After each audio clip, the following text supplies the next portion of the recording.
Shoulder dislocation हो गया है, इसको कैसे पहचानें? कौन सा टेस्ट करके आप पहचान सकते हैं कि आपका शोल्डर डिसलोकेटेड ही तो नहीं है, रिड्यूस हुआ या नहीं हुआ? इसके अलावा उसको ठीक करने का सबसे अच्छा तरीका कौन सा है? बार बार में शोल्डर डिसलोकेशन क्यों होता है? बिना सर्जरी के इसको कैसे ठीक कर सकते हैं? ये ह्यूमरस है जो ट्रांसपेरेंसी, ये हमारा शोल्डर का ग्लिनॉइड है। ग्लिनॉइड के चारों तरफ लेब्रम रहता है जिससे वो डिसलोकेशन बचाता है, पहाड़ जैसा स्ट्रक्चर जो डिसलोकेशन बचाता है।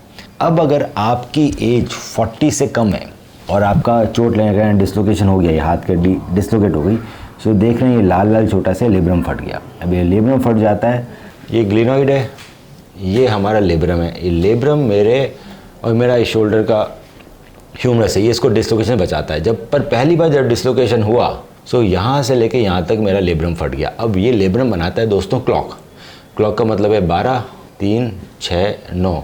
जनरली एंटीरियर डिसलोकेशन होता है तो 3 से 6 के बीच का लेब्रम फट जाता है, जिसको बोलते हैं बैंकार्ड टियर। इसके साथ साथ एक और प्रॉब्लम होती है कि जो हाथ की हड्डी जब यहाँ पे आई, तो जब यहाँ पे जब हमारी हाथ की हड्डी ह्यूमरस आती है तो हमारे जैसे हाथ की हड्डी यहाँ बाहर डिसलोकेट हो गई, तो डिसलोकेट होने के कारण इसके हाथ की हड्डी में भी खड्डा आता है जिसका नाम है हिल सैक्स। तो इस खड्डे को बोलते हैं हिल सैक्स और इसको बोलते हैं बैंकार्ड। अब ये जब दोनों ही चीज़ें, सो इसको दूरबीन से ठीक कर सकते हैं दोस्तों, जिसका नाम है बैंकार्ड रिपेयर। अब बैंकार्ड रिपेयर एक दूरबीन की सर्जरी है, 2 छोटे छेद में हो जाती है। हमारे पास 2 तरह के एंकर आते हैं, एक होता है नॉटेड एंकर, एक होता है नॉटलेस एंकर। अब उन दोनों पे डिस्कशन करते हैं। सो सपोज जैसे आपका ये लेब्रम फट गया, इसके अंदर नॉटलेस एंकर्स काफ़ी अच्छी क्वालिटी के आ गए हैं आजकल वर्ल्ड के अंदर, तो हमने ऑल फाइबर नॉटलेस एंकर डाल दिया और ये धागे निकाल लिए। नॉटलेस एंकर में वो होने के चांसेस कम है क्योंकि गांठ अंदर ही लग जाती है दोस्तों, हड्डी के अंदर ही लग जाती है। सो नॉटलेस एंकर ढीले होने के चांसेस नहीं होते और काफ़ी अच्छी तरह से टाइट करते हैं। सो टेंशनेबल नॉटलेस रिपेयर है, डायरेक्ट विजुलाइजेशन के कारण होता है। सबसे बड़ा बात है ये सीक्वेंशियल टाइटनिंग कर सकता है, 1, 2, 3। सो सीक्वेंशियल टाइटनिंग बहुत इंपॉर्टेंट है, इससे आपका लेब्रम में वापस हम चिपका देते हैं और फ्यूचर में डिसलोकेशन नहीं होता।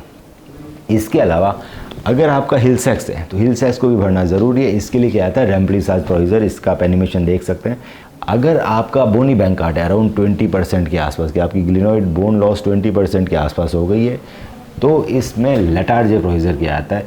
तो कोरोकोइड जो होता है उसकी छोटी सी हड्डी यहाँ से निकाल के जहाँ पर डिफेक्ट है वहाँ पे लगा दी जाती है। लेटार्जे प्रोसीजर एक बोन ब्लॉक प्रोसीजर है।